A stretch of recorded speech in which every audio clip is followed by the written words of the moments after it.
and welcome to episode number 7 of CS350 Online. I'm your host, Leslie, and in today's episode, we are going to finish up our discussion on semaphores and condition variables, and then we're going to talk about race conditions that come from other sources, and we're going to close everything off by talking about the wonderful world of deadlock. Now, just a couple things to make note of. First off, please make sure you're not using pthread join in assignment 1. We'd like you to make use of the condition variables and mutexes that pthreads has instead of join. So we want you to do manual barriers, is essentially what I'm saying. And some of you might have been running your code through Valgrind, and you might have noticed that without using pthread join, you end up leaking a very small amount of memory, and I am aware of this. Don't worry about it. There are other ways of cleaning up that little bit of leftover thread memory using things like pthread detach, and you are permitted to use those functions. You're just not permitted to use join, so just keep that in mind. But also, we're not running Valgrind. Just don't make some kind of, I'm going to allocate this array on the heap that's like 300 megs in size, and then I'm not going to free it. Don't do that. Keep your stuff clean, but we're not going to nitpick over bytes and bits that much. All right, and the other thing I wanted to say is we are going to get assignment 2 out to you soon, hopefully in the next couple days. We just need to verify that all of the materials are ready, like, the submission server and so on. All right, now let's look at our OS of the day. So today's OS is actually one that you might have heard of, and it's called Multics. Now, Multics was released in 1969, and it actually ran on a couple different computers, one of them being the GE645 and another one being Honeywell. Now, some of you might be sitting there, wait a minute, aren't those like the manufacturers of my light bulbs and my thermostat? And yes, indeed they are. But let me tell you a secret. Back in the 50s and 60s, companies like Honeywell actually built computers and mainframes.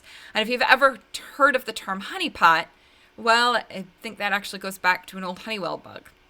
Anyways, so what is Multics? It stands for the Multiplexed Information and Computing Service, and it was developed at MIT, and it's the first operating system to do a lot of different things. Now, it's not the first one to offer preemptive time sharing. The previous 2 operating systems we looked at actually did that, so that was nothing new. But it did offer a lot of other features. So the concept of single level storage, so there's no separation between your file space and your address space. Essentially, you're presenting all memory as part of the file system.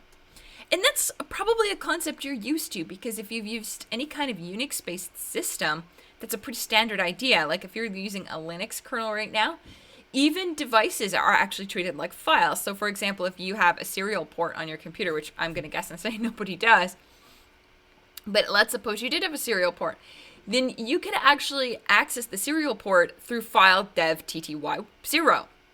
And similarly, there are files for the USB ports and files for all these different things. So that's actually comes back to Multics, where they started treating all kinds of memory as files. And you can get some pretty cool behaviors out of that. They also supported dynamic linking, so that's linking code and data outside of the address space, which is a pretty important feature, you have to admit. And then we have an interesting feature. So they wanted you to have the ability to reconfigure the hardware while the OS was still running. So think of it this way.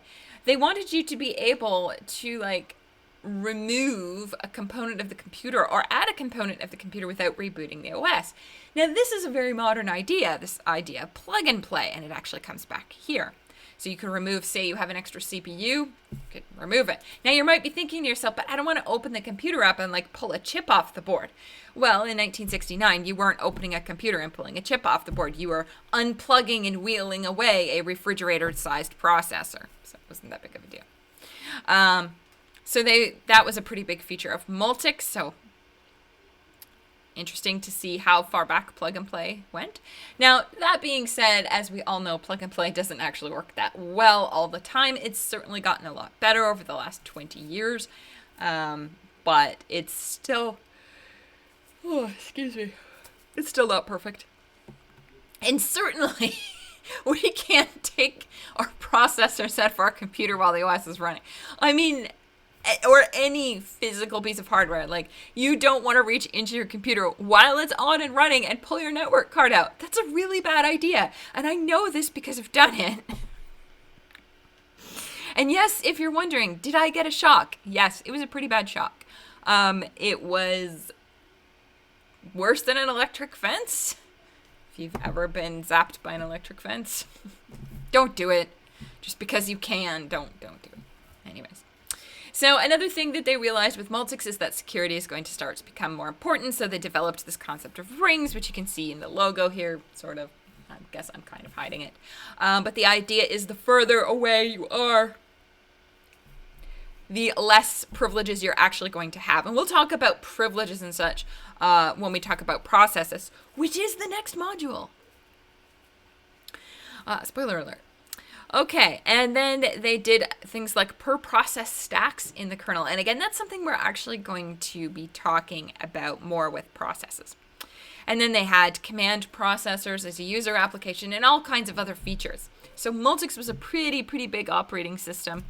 It's been around for a really long time. And one of the reasons why most people know it is because Multics is the predecessor of Unix. And a lot of the guys that actually developed Multics actually left working on Multics to go work on Unix. So there you go. Fun story. All right. So where did we leave off last day? Let me see if I can find the right slide. Oh.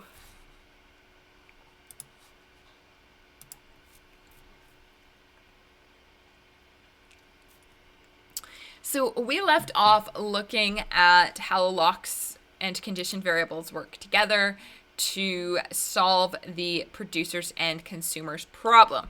So if you remember, a condition variable works in conjunction with a lock, and the purpose for that is what we have is we're inside a critical section or some section with mutual exclusion. It's protected by a lock, and we need a condition to be true.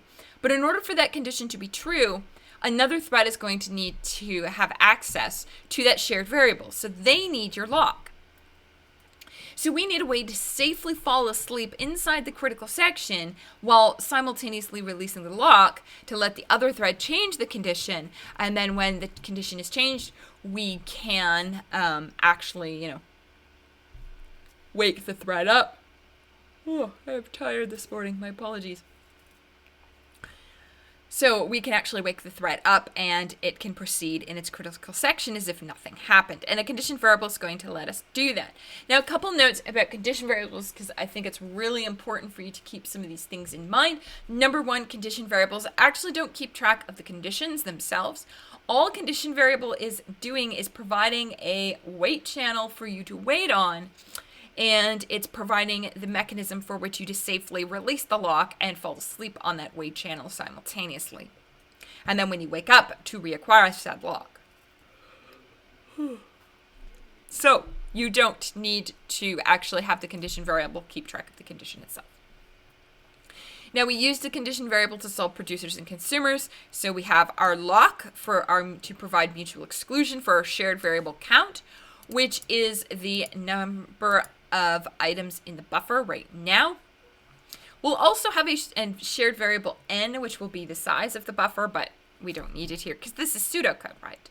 And then just to go over this code very briefly one more time, we are going to acquire the lock because we're going to be looking at how many items are actually in the buffer.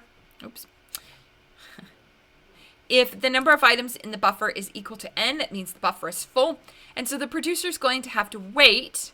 See, we check the condition here, and then we're going to call wait for not full. So we are waiting for the condition variable to be the condition to be not full, so that is count has to be less than n.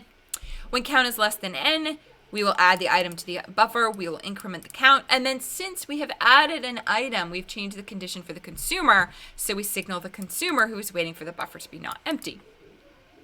So there you go, and then we release the lock. And very similarly, the consumer is going to acquire the lock. It's waiting for the condition the count is greater than 0, so while the count is 0, we are going to wait for the buffer to be not empty. When the buffer is not empty, we take the item out of the buffer, decrement the count, and now that there's space in the buffer, we are going to signal the producer because the buffer is no longer full, and then we release the lock. The question here at the bottom says, why do we call CV wait inside of a while loop? And I just want to reiterate that there are two different kinds of condition variables out there. There's the Mesa style ones, which is what we're using, and then the where style ones. With the Mesa style ones, when you call signal or broadcast, you are going to be calling wake one or wake all, which is going to cause one or all of the threads waiting on the condition variable to go from the blocked state to the ready state. Here's the problem. If you go from blocked to ready, you haven't actually reacquired the lock yet, and you may not be scheduled to execute right away. So what can actually happen is when you go from blocked to ready, another thread may be prioritized ahead of you, and that thread may run, and that thread may change the condition back to what you don't want it to be. So when you get a chance to run, and when you actually reacquire the lock and you leave CV wait, you need to double check whether or not you can actually still proceed, hence the while loop. Now, some people are like, well, can't I just use an if here? Not in this example. So there are some examples where we do an explicit handoff, like a handshake, where we're explicitly handing the critical section off from one thread to another. And even if there are other threads that run beforehand, those other threads wouldn't be able to break through because the thread that did the waking almost labeled the critical section as saying it's only for this other thread. And so that other thread that's trying to take it isn't going to get in. All right, but most of the time you're going to see a CV wait used inside of a while loop, almost always, actually. All right, now I'm not going to talk about slide 51 right now, because what I would like to do instead is look at the sample problem that I left you last day. So let's go here and let's look at this. So we have the problem SEM2CV, and this problem, by the way, if you are trying to find it, you will find it in the extra sample problems thread, and it's in the archive that's posted. These, again, I want to reiterate, these are all previous midterm problems. Now, I know you don't have a traditional midterm or a traditional final exam, but they are good practice nonetheless. So let's actually do this. There we go. So, now some of you told me before of some tools I could use instead of OneNote, and I actually tried one of them out over the weekend. So I tried Evernote. Didn't work. So, I mean, I could draw in it and all of those things, but yeah, the pen behavior, just, it would be working, and then not working. It was kind of weird. Anyways. We don't want that stuff. Let's find a clean page. New page. Graph paper's good. Okay, so this is the behavior that we have. We have three semaphores, A, B, and C. And A and B start with one resource, and they are used, as you can see here. And then we have semaphore C, which starts with no resources. So when we first take a look at this, and I'm going to do this down below here.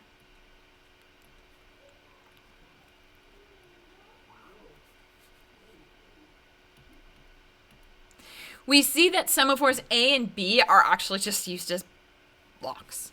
So let's create lock A, lock B. And since there's a critical section around right here, the bottom of the function, we're actually going to create a third lock, because I don't want to reuse one of the other locks. You want to make sure that a lock is always used to protect the same thing. You don't want to be like, okay, well, here I'm using it to protect this, and you know, I could reuse it to protect this other thing down here, because that's just not good. Now I'm looking here at, so A and B are just locks, and then C, we're going to create a lock to use the condition variable with the third semaphore. Now the third semaphore is a counting semaphore that starts with 0 resources, and what we see is that function 1 is going to P the third semaphore, and function 2 is going to V the third semaphore. What kind of effect does this actually have? Well, the effect that this actually has is that function 2 the first part of function 2 can execute whenever, and the same with function 1, but when we get to these bottom lines here, anything beyond this has to be executed after this line here. So we have to wait for one instance of function 2 to complete before an instance of function 1 can complete. So I'm going to have a count that is going to keep track of things.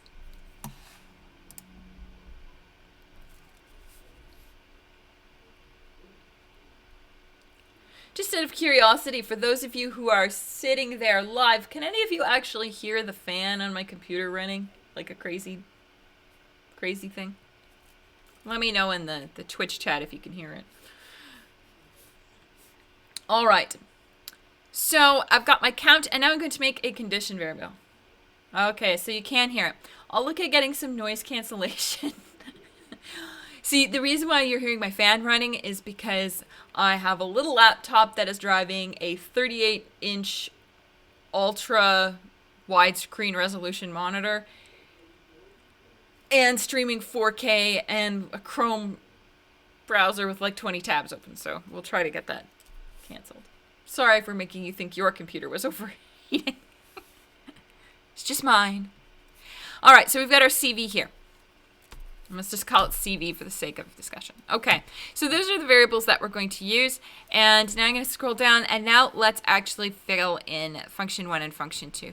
So let's do function 1 here. So replacing semaphore A and B is really easy. We are just going to replace them with the respective locks. And I am going to obviously short form things. And then function 2. Wire B.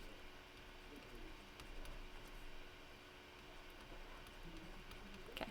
So that's the first part of both function 1 and function 2 that you're actually dealing with.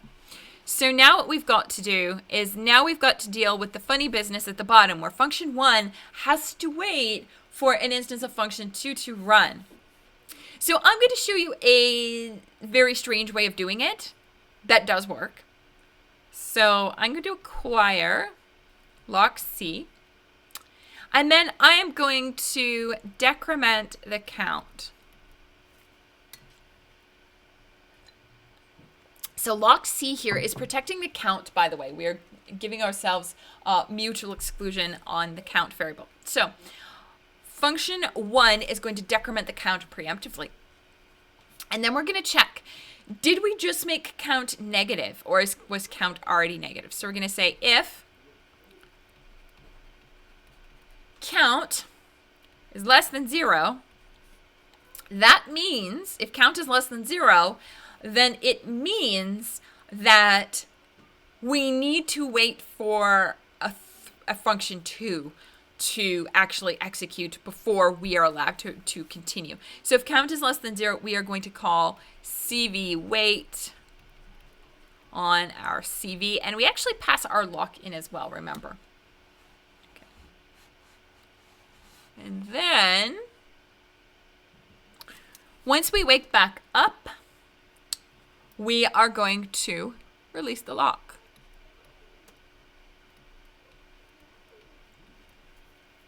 Very simple, right? So what happens over here in function 2? So in function 2, I'm going to make this a bit bigger so we can see everything here. In function 2, I need to play with the lock, or the counter, so I have to acquire my lock C. Okay, so what I'm going to do in here is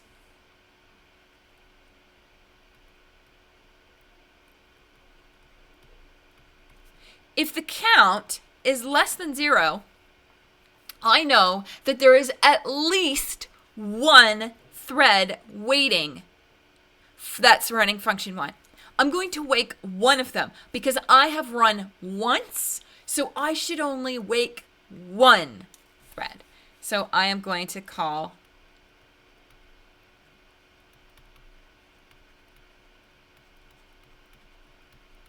CV signal. After I have done that, I'm going to increment the counter.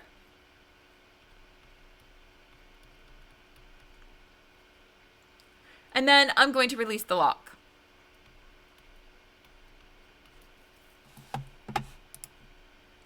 And this is going to work. Now, one of the first things you'll notice is we didn't actually use a while loop for this, because this is one of those explicit handoff situations. So what's happening, and it's not that you can't solve this with a while loop. You absolutely can solve this with a while loop. But there's some tricky details to it. So in this case, if count is less than 0, we are going to fall asleep. So if count is -5 and we are decrementing it before we check, so now count is -6, so I am going to fall asleep. And then over here, if finally function 2 runs, it sees count is less than 0, so it's like, okay, there's at least one thread waiting. I'm going to wake one of them up, and I'm going to increment the counter and then release the lock. So what's interesting about this is that we've essentially handed the condition off. So we've incremented the count, and it's going to let a thread through, but we don't really care which one. So what I want you to do, and I know this one is really hard to see, try to trace through this to see if it works. Now, a lot of people, what I see, instead of doing it this way, what I usually see is people will do something like this. They will do while count is less than 0, CV wait. And then over here,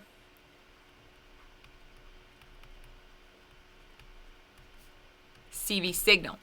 Okay, there's a problem with this piece of code. So let's say 10 of these threads come, and so now count is -10.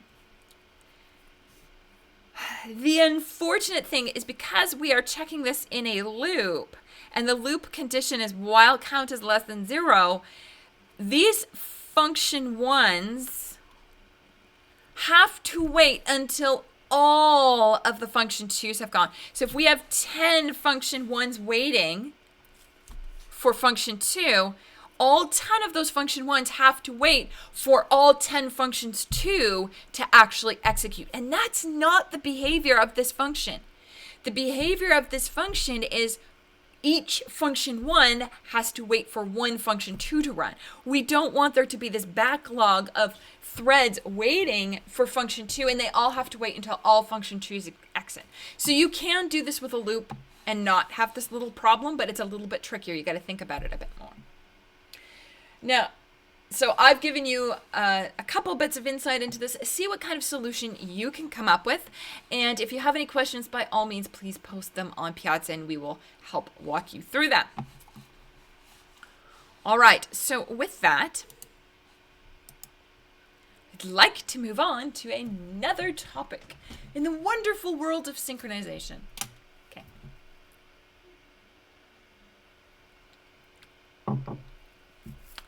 So many of you may have noticed, and I noticed on Piazza, a few people have already been asking about this, but you've noticed that in our slides, and you've probably noticed that in OS 161, if you've been tinkering around in it, that a lot of shared variables have actually been marked as volatile. What does this volatile thing mean? So let's go back in time here. Let's really go back in time. I want to take you back to the beginning of this module, like really far back, where we talked about race conditions. And in the race conditions, we said there were 3 sources. One of them, the biggest problem was actually you. It was your implementation. You didn't think of the fact that certain shared variables could be accessed at the same time by multiple threads. There were 2 other conditions, 2 other sources of race conditions that we ignored. Well, we are not ignoring them anymore. So, the 2 other sources of race conditions on your computer are actually your compiler and your CPU. And these race conditions aren't your fault, actually. But you might be wondering, how does a compiler introduce a race condition in? How does the CPU introduce a race condition? That's just strange. Allow me to explain. When we think of a compiler, we think of a compiler as doing something like it takes our code and it's just going to translate it into assembly, right? It just takes your code, translates it into assembly, and here you go. Here's your program. Go run it. That's part of it. Maybe you remember CS251. Maybe you don't. But on the last assignment, there was actually a bit of a bonus for reducing the number of instructions that are produced. Because it's true, it's actually quite easy to write a compiler if you don't have to worry about how many instructions you're producing. But that's not what we want. When a compiler does its job, we want to make sure that we are actually producing the most efficient and smallest set of instructions as possible. And what that means is we want to make sure that, you know, if I have a constant, actually this is a good example. So for the record, if anyone's curious, let's get a nice new tab going there. Okay, here we go. So if I write a line of code like this, int x equals 5, and then I say int y equals x plus 2, and then I say int z equals p, or we don't have a p, y plus x times y plus x. Okay. Let's say I do something like this. I could, in my assembly, okay, I could find a place in memory to store variable x. And then I could find a place in memory to store variable y, and I can just find a place in memory to store variable z. And let's suppose that these variables are never edited again. They are just used kind of as local constants in your code without using the const variable. So I could, you know, put this in, you know, I could put these in different addresses, and then I could actually put all of the assembly code in to compute this. Why would I do that, though?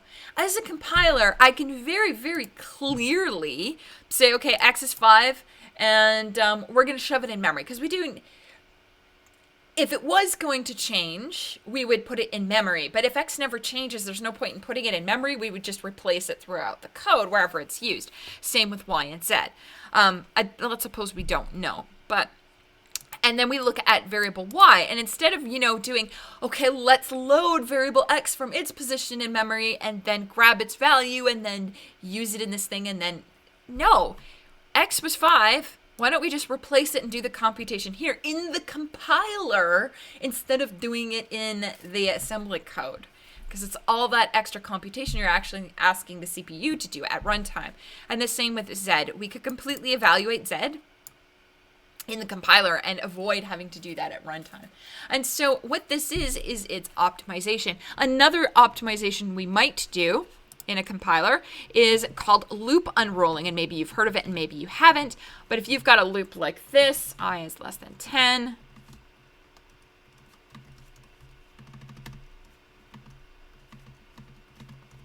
if you've got some kind of loop like that, you could put the assembly in to do something, you know, I'm going to load I, and then I'm going to branch equal, if I is equal to 10, I'm going to go here. Otherwise, you could do this. And otherwise, you know, otherwise do something else. I guess it's BNE I'm looking at. You could do something like this. Why? Branching is really expensive because you're going to involve the CPU's branch predictor, and that's going to affect your pipelining, and if it gets it wrong, then it's got to kind of start over again. You know, this loop is going to execute exactly 10 times, and the compiler knows it. So what the compiler can do is just this. A loop unroll. We can take a loop that's supposed to execute a discrete number of times or a determined number of times, and we can unroll it. And so we avoid adding in all that branching, which is really, really nice, and all those jumps and things. So you see this a lot in compilers. So your compiler does a lot of funny things to your code to reduce branching. They also does things to reduce loads and store operations, because loads and stores actually take a significant amount of time, more time than any other operation. So it's something like if an add operation takes 4 cycles, then a load or a store operation could take like 8 cycles. So we're always trying to avoid that kind of thing, and we're always trying to avoid branching because that involves branch prediction. We're trying to make this easier, and the compiler is able to go through the code and actually do these kinds of optimizations. Now, there are other fancy kinds of optimizations that a compiler might do. Let's look at them. There is another one that they might do to reduce specifically the number of loads and stores. The problem is with reducing the number of loads and stores, and this is related to Volatile actually, which we'll look in greater detail in a minute. When you start playing around with loads and stores, in multi-threaded code, things can go wrong. So one of the things you'll see with load and store optimizations is you'll start to see that certain variables, the most up-to-date value, instead of being stored in memory, ends up being stored in a register. But if the two threads are not aware of this, neither of them will have the up-to-date value of said variable. I'll show you in a minute. The other problem that can happen is the compiler can actually rearrange the loads and stores to make sure they're happening in a more efficient order for the actual hardware. If you rearrange some loads and stores and now you have a load or a store happening outside of the critical section, you're going to have a bad time, and you didn't even know it because it wasn't your fault. It's something the compiler's optimizer did. So your compiler can introduce some race conditions. Your CPU does actually the same thing. So the CPU doesn't do loop unrolling and things like that, but the CPU also does rearrangements of loads and stores, rearrangements of instructions to make execution more efficient. So it, in particular, it likes to rearrange, and this is modern CPUs, not like our ancient MIPS R3000. But a modern CPU will rearrange the loads and stores in such a way that they will happen more quickly. There's also some funny bugs that can happen as a result of this, but we'll talk about that in processes.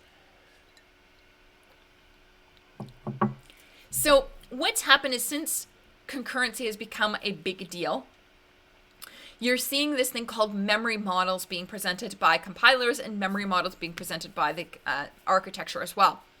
And the idea of a memory model is it's a description of how threads are going to access memory in a shared region.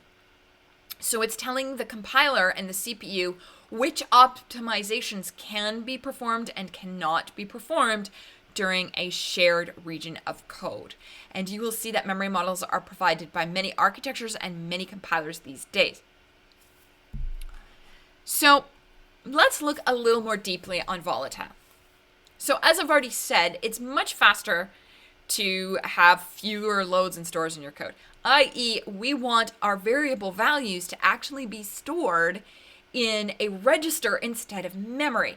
Because if you're stored in memory, then in order to add 1 to you, I have to load you from memory.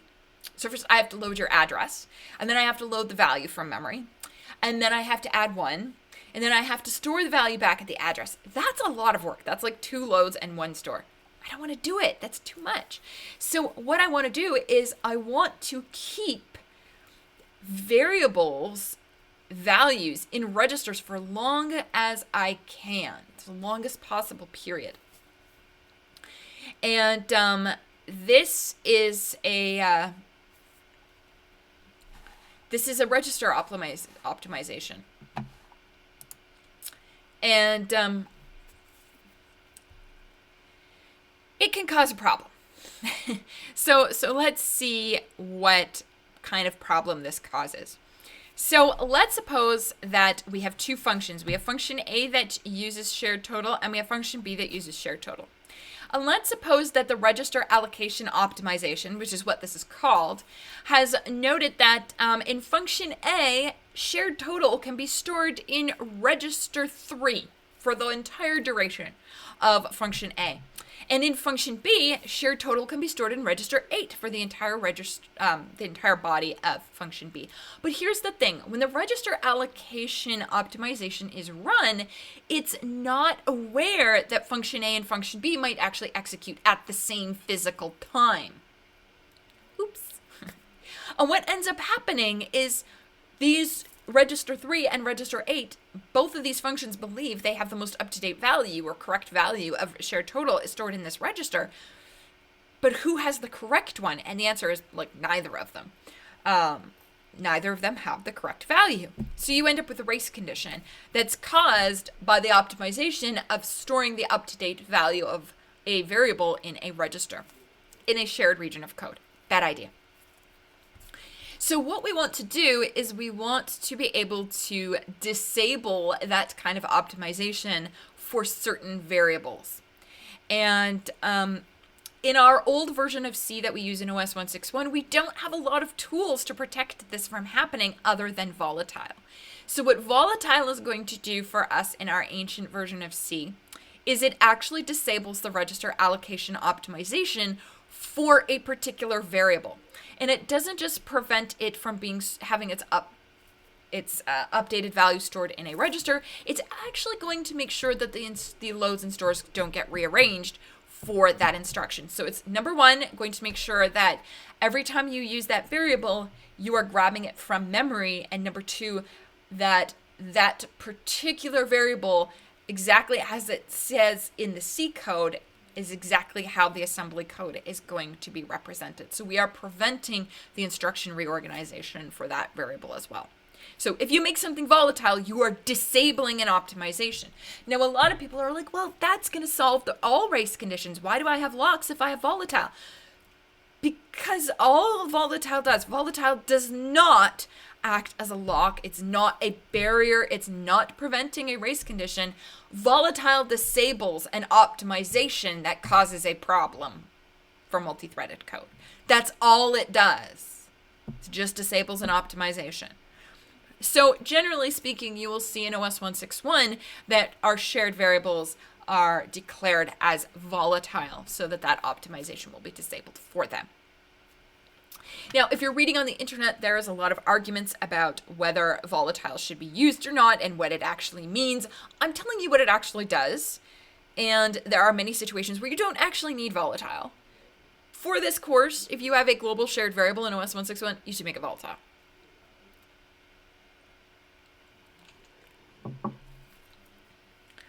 All right. Now, other languages. So our old version of C doesn't actually have a memory model so much. We don't have any compiler level awareness of multi-threading. We don't have any compiler level awareness of, hey, this is a critical section and you shouldn't rearrange code in here. But if you look at the latest versions of C, C++, and Java, they all have memory models where they have compiler-aware language-level features that actually will make the compiler aware that this is a critical section and you shouldn't do the following optimizations through here. So what you will actually see is a language-level support for atomicity and things like locks and so on and so forth. And so if you use one of these language level features for locking, the compiler will see that lock and be like, oh, this is a critical section. You want mutual exclusion here, which means I probably shouldn't do the following.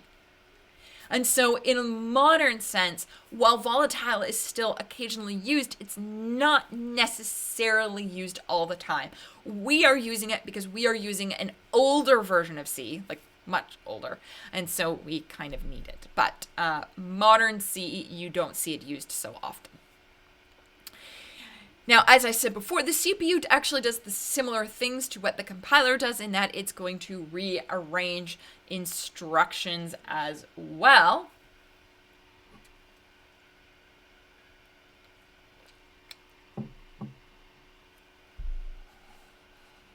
So I see on Twitch there's a comment about the stream stopped. I'm not certain what's going on there.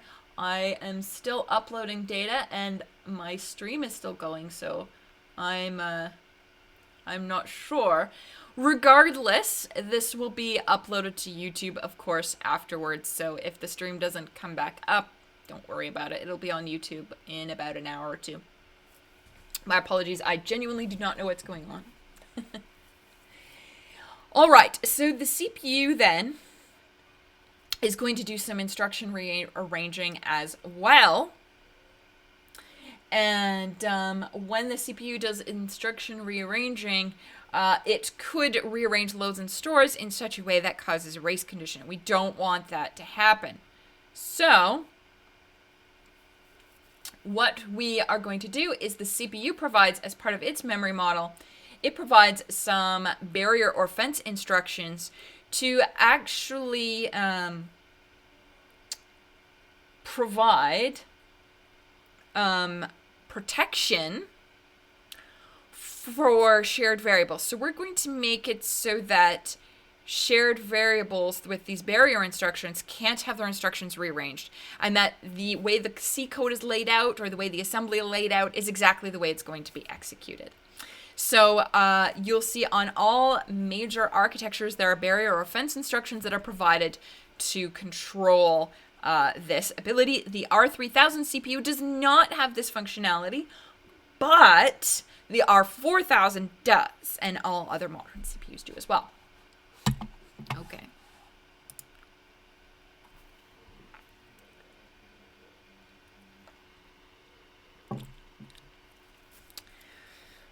All right. So the last section of this part of the course is actually going, or the synchronization, is to talk about deadlock. So we've talked about the other two sources of race conditions, how they are not your fault, and how the memory models are provided via special instructions or special fence instructions on the CPU to stop optimizations from happening for certain regions of the code, and to make, the optimizers aware that this is a critical section. So we've got that covered. Now we need to talk about one of the most important things about synchronization, and that is deadlock. So what happens with deadlock is that you're going to end up with a bunch of threads, and they're running, and they all want to access a shared variable, but for some reason, they end up in a situation where none of the threads can actually make any progress whatsoever ever again. So to give you an example of that, let's suppose we have two locks, and we have two functions, and both functions want to acquire both resources. Now, function A is going to require lock A, lock B, and function B is going to require lock B, lock A. Now, the problem happens if thread 1 gets lock A, and then there's a context switch, and thread or function B gets lock B, and then it tries to get lock A. Now, function B can't get lock A because it's owned by function A. And so function B is going to fall asleep waiting for lock A. And then what ends up happening is we end up having a context switch back to function A, and it wants lock B. But lock B is owned by function B, so function A is going to fall asleep on lock B. But here's the problem. A is asleep on B, and B is asleep on A. Since they're both asleep, they can't release the resource that they own so that the other thread can continue. So you end up in this state of deadlock where you can't ever make any progress ever again. And there's other simpler ways that this can happen. You may have noticed that in our k-assertions, we said, hey, you should probably consider making sure that when you try to acquire a lock, you don't already own it. And the reason for that is if you already own the lock and you try to acquire it again, then what ends up happening is,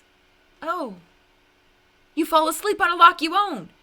And since you are asleep, you can't release the lock, which means nobody can ever wake you up, and that just doesn't make sense. You end up with deadlock.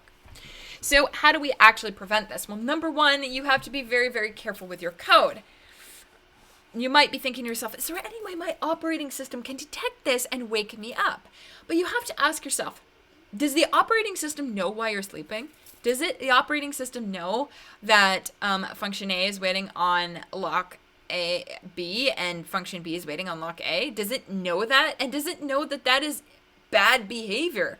Or does it know that, does it just assume, well, you're waiting on these things, I assume that you know why you're waiting on them, I'm not going to wake you up? Well, that's actually the answer. I mean, the operating system doesn't know why you're waiting. The operating system is just going to assume that if you are waiting, you must be waiting validly.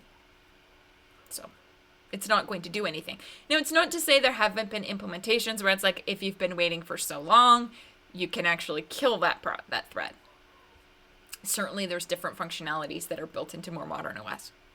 But the general idea of deadlock, it's not something the OS can be like, oh, I see deadlock, let's stop that. No. So we need some strategies then to prevent deadlock in our code. And it is our fault. So we need to do something. And I mean, you could just be really careful, but it's actually really hard. You know, when Google did this analysis of, I think it was the Linux kernel, they found something like over 300 deadlocks and race conditions in the Linux kernel. It's hard to get rid of these. So I want to talk about 2 strategies for actually working with this. So let's open up our lovely OneNote again. Let's get a new page. So the first one is called no hold and wait. And the idea behind no hold and wait is you are not permitted to own any resource while you are waiting for another resource. And by waiting, we mean both busy and sleeping. So you're not allowed to do a busy wait while you own a resource, and you're not allowed to sleep while you own a resource. But in order to do no hold and wait, we have to implement a special function for our lock called try acquire. So let's actually do that now. So try acquire is kind of quirky because what's going to happen is we are going to check if the lock is available. If the lock is available, we'll take it. But if the lock is not available, instead of falling asleep, we're going to return false. So it looks something like this.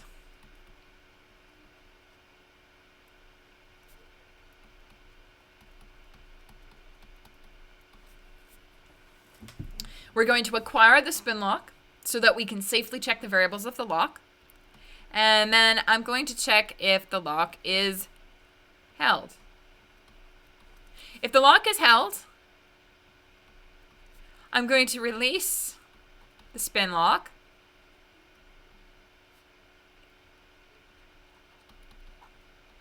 And I'm going to return false. I didn't get the lock. Otherwise, what happens is I take the lock, I set the owner,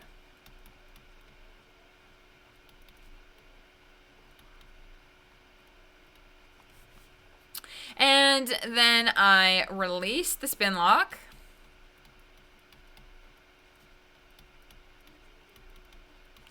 And I return true to indicate that I got the lock. Okay, now how do we use this try acquire function to actually do something? Okay, well, let's look. So we can do function A and function B again. And this is how it's going to work. So I am going to acquire A. And I can acquire lock A straight up because I don't currently own any resources. So if I can't acquire this lock, it's okay to wait because I don't own anything. So you're allowed to wait if you own nothing.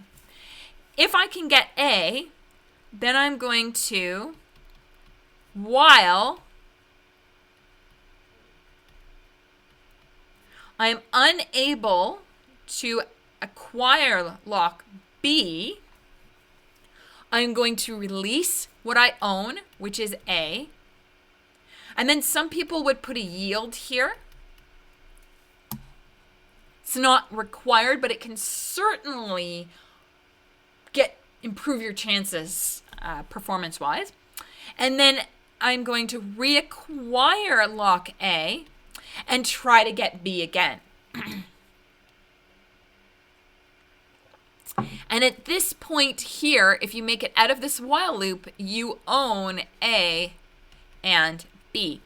And you would implement function B similarly.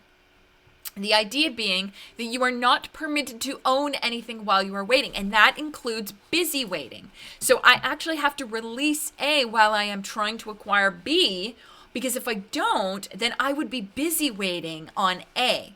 We don't want that to happen. So we have to release A to give the other thread a chance to get it, because we would be waiting on it, so we don't want to do that. Now, this can actually get pretty complicated, because if you have to get 3 things, you acquire the first thing. Then you have to try to acquire the second thing. When you acquire the second thing, you have to try to acquire the third thing. And if you can't get the third thing, you have to release both of the other things and start the whole process over again. And this tends to have a lot of messy go-tos and so on and so forth. But it works. Now, another strategy that you could use that doesn't involve any extra functions like that is a strategy called resource ordering. Now, the idea behind resource ordering is, I don't want to create a new function. What I want to do is just acquire my resources in an intelligent way such that this never happens. So what we can do is give each of our resources a unique ID number.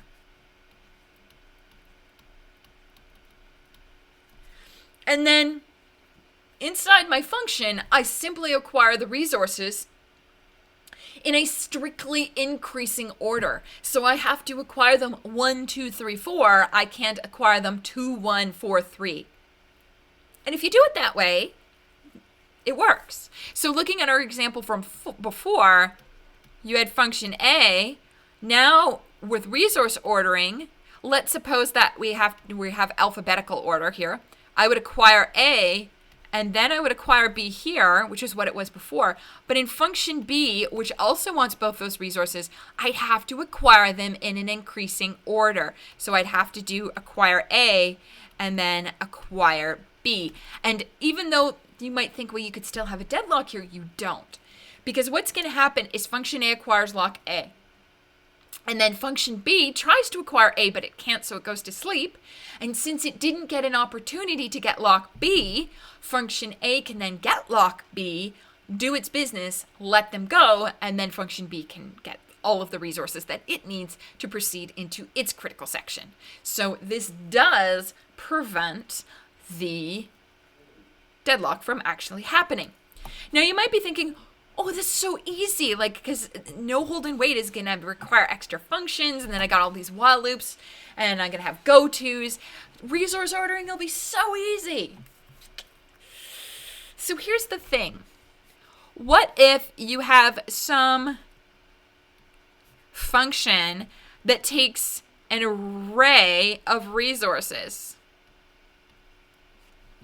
Okay, so we take an array of resources, and the problem is there's no order to these resources as they're presented in the array. So let's say this is an array of students. It's an array of students or something. So what I want to do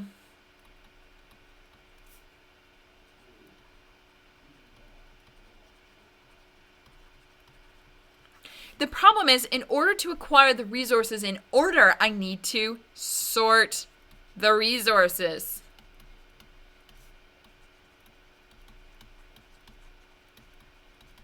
First. Now, if you only have 2 things or 3 things, it's not too bad. You can just do some if statements, and it's pretty straightforward. But if you've got like 10 resources or 20 or 100 or 1,000 resources that you need to acquire in order to do this, then you're actually going to have a comparison-based sort. And guess what?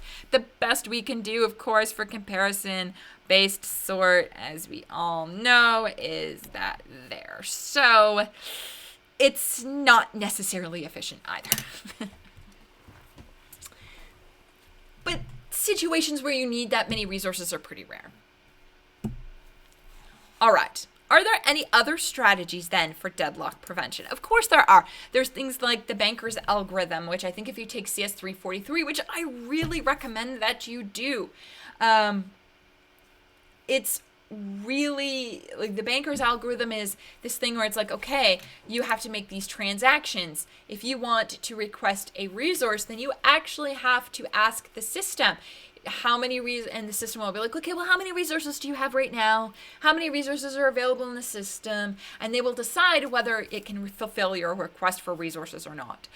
So the banker's algorithm is a much more complicated way of doing this, but these are just a couple simple ways. My recommendation is in your code, make sure you're doing something like resource ordering. You shouldn't really need it for this course, though.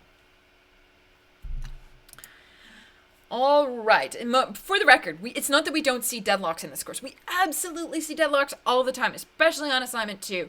The situation is that the deadlocks don't typically happen because of acquiring multiple resources at the same time. The deadlocks that we see happen is forgetting to actually wake up a resource, so forgetting to wake the threads up.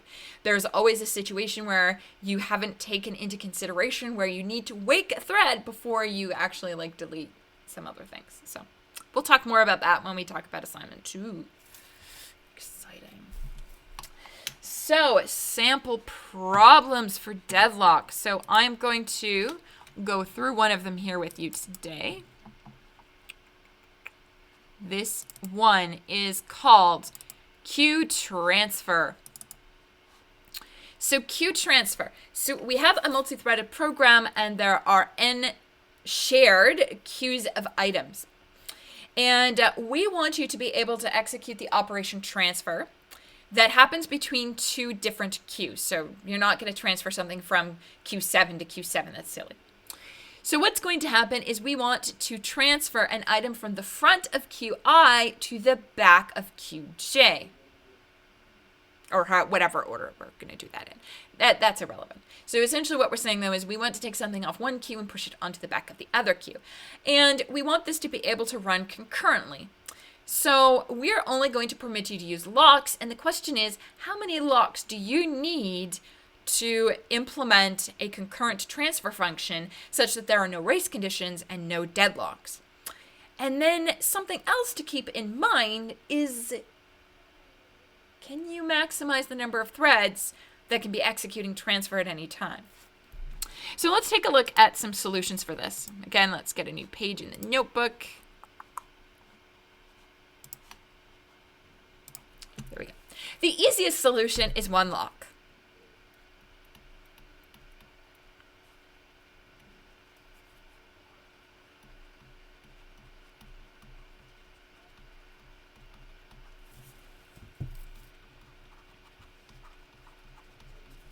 So if you do it one lock, then transfer looks like this.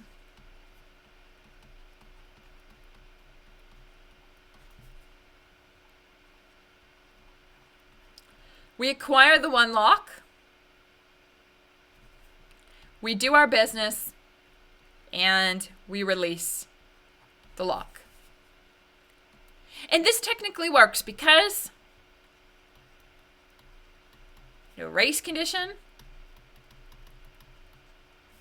and there's no deadlock, but there's also no concurrency. I could spell currency in transfer. We can only have one transfer at a time. And that's not really what we want. We want to support as many transfers simultaneously as possible. So while this technically has no race condition and no deadlock, this is a bad solution. So let's try to find a better one. What if I had one lock per queue? So n locks total. That's an interesting idea. There are 2 ways that I could implement this. I could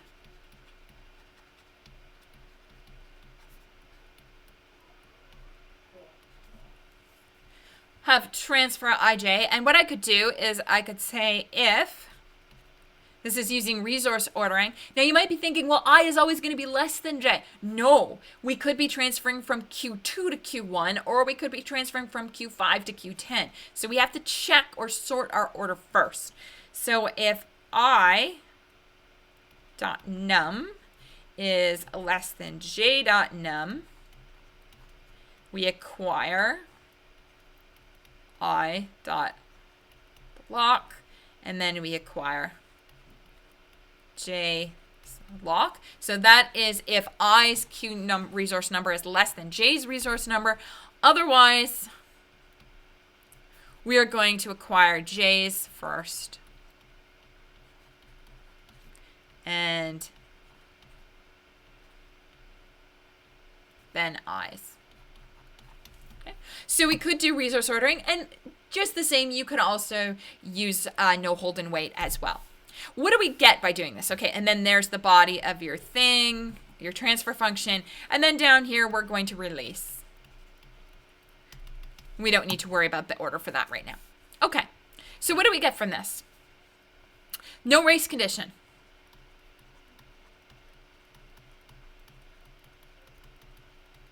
We have no race conditions because before we are allowed to do the transfer from one queue to another, we acquire the lock on that queue, which prevents other threads from reading or writing the memory with respect to that queue at the same time. So no race conditions are going to happen.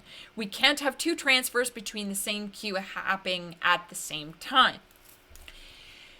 There's also no deadlock because we've used the resource ordering strategy to make sure that our resources are always acquired in a strictly increasing order. And we also get concurrency through transfer. And what's interesting is we can have n over 2 transfers happening at once. That's our maximum. Now, why is that the case? Well, because there are n queues and a transfer happens between 2 queues, which means that there are n over 2 pairs, unique pairings, and therefore you can have n over 2 transfers happening at the same time. So there you go. Can you do better? I'll let you think about that. All right, so I'm going to end things here for today. I'd like to let you know that in our next episode, we are going to be starting a brand new module, and it is the processes module. And in the processes module, we are going to look at what do these threads actually belong to, and how does a user program actually interact with the kernel of the operating system. So lots of fun things. And the stuff we're looking at in the next module, so the processes module, is going to be all covered on assignment 2, as well as locks and CVs. They are also covered on assignment 2, and we will get that to you as soon as possible. So we will see you on Thursday then.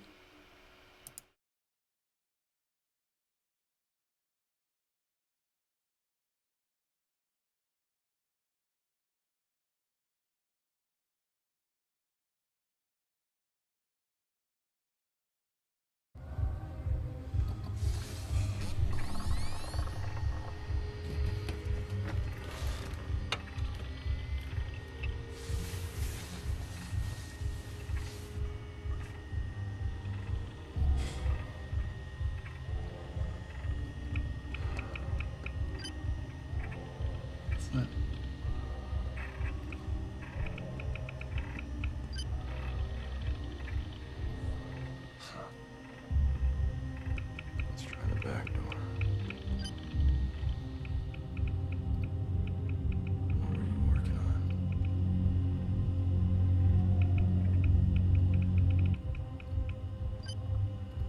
Laser control. Okay.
This is happening.